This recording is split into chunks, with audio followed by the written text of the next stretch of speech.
In this video, I'll be showing you how I add these joints to a lot of my crochet stuff. I'm currently working on Echo from Arcane, so that's just what I'm using as an example.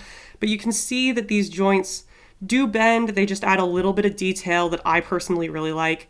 And they're great because they're worked directly into the limb. You don't have to cut and reattach your yarn or anything. It's all one piece. These can be a little bit tricky to work at first because they are worked a little bit differently. We're going to be pinching the round shut and working across it to close it up, and then working on the outside of that pinch point to create the second part of the limb. So I've always worked these bottom up, so like foot up to hip or hand up to shoulder, but there shouldn't be a reason why you can't work these top down, so shoulder down to hand or whatever. It should work fine either way. There are a few things to keep in mind though before you start working with this. Just things that will make this easier or things that are necessary to do to make this work properly. The first is that you need to have an even stitch count in your round that you're trying to close. So for example, I have 10 right now, so I can pair up stitches when I pinch this shut with these two, these two, these two, these two, and then these last two. You could probably do this with an odd stitch count. I've never done it, and I don't really recommend it. Having them paired up is kind of part of what makes this work. You're also going to want to start at the side of your limb. So if you see here, when I pinch it shut, the last stitch in my round is lined up directly with the side of this leg. You don't want to be here and pinching it shut and be in the middle, or pinching it shut with the end of your round and be misaligned from where you want that joint to fold. So if I redo these stitches really quick, you want to be able to pinch this shut how your joint's going to fold and have it be aligned to the horizontal direction of that joint. And you can add or remove stitches as you need to. I just pulled that last one out because this is actually a little bit better aligned to being horizontal or parallel or whatever with the front of the foot. The last thing is that your next stitches that you're working need to be at the back of your limb. This is part of why I'm working a foot for this, is because it's way more directional than like a hand where it's kind of just symmetric. The reason for this is that these joints like to bend one way better than they do the other. You can see if I try to bend it this way, it just kind of likes to lay flat.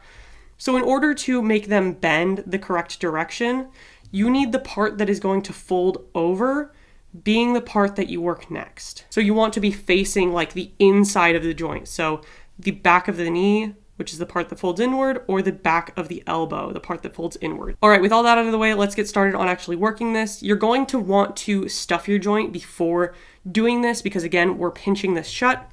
I'm going to be marking the front loop of the last stitch with this stitch marker.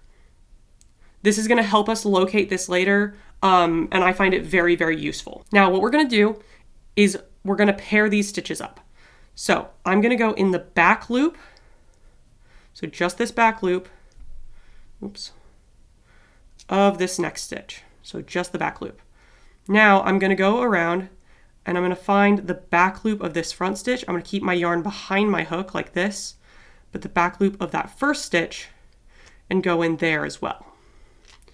Now I'm just going to slip stitch those two together, just the back loops. And we'll see why I'm doing just the back loops at the end of this. Now I'm going to just keep doing that across. I'm going to go in the back loop of the next stitch on the back and the back loop of the next stitch on the front. Slip stitch those two. I'm just going to keep doing that all the way across this row. You're going to have half as many slip stitches as you do total stitches. So for me, I have 10 stitches in my round, so I'm going to do 5 slip stitches. This last pair can be a little bit tricky. So if you need to like pull open those loops with a stitch marker or something, feel free. Sometimes I do that. This time it seems like it's cooperating fairly well. All right, sweet. We have now closed up the top of our limb. We can no longer see the stuffing. This is fully closed. All right, so the next step is to build up the second half of the limb so we can keep working it. This is also a little bit tricky. We're going to be working in just the front loops that we left from the last step of slip stitches.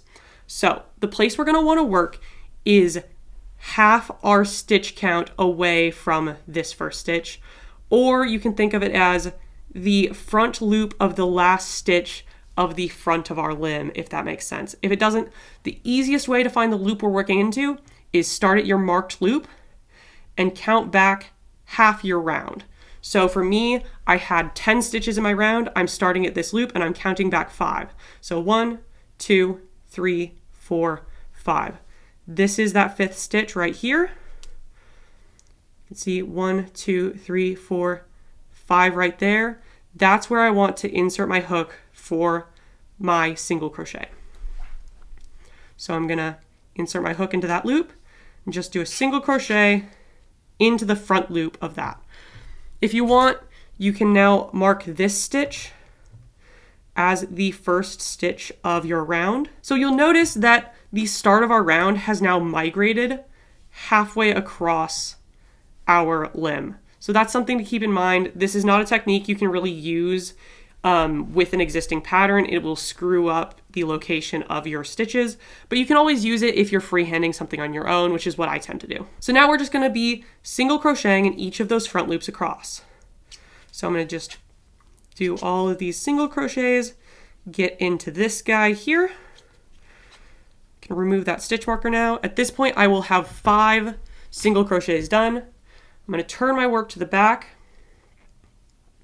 and locate the next stitch. So you can see here that's been worked into. This loop, that one is one of the front loops. So I'm gonna go in here and just continue doing 5 on this back side as well. Apologies for the squeaking. I don't know why this yarn is so squeaky. I didn't think it was like this. All right, so that has now created the top half of our limb. Now what you can do is just keep working. I'm gonna work a couple rows of this just to get a little bit more upper limb here. All right, and now you can really see the limb starting to take shape with this little pinch in the middle where our joint is. You can see I can bend it back and it'll hold shape there, but I can't really bend it forward as much, which is exactly what we want. Anyways, I hope you enjoyed this technique and this video. I personally use this as often as I can. I think it's super fun, but thanks so much for watching and I'll see you guys in the next one.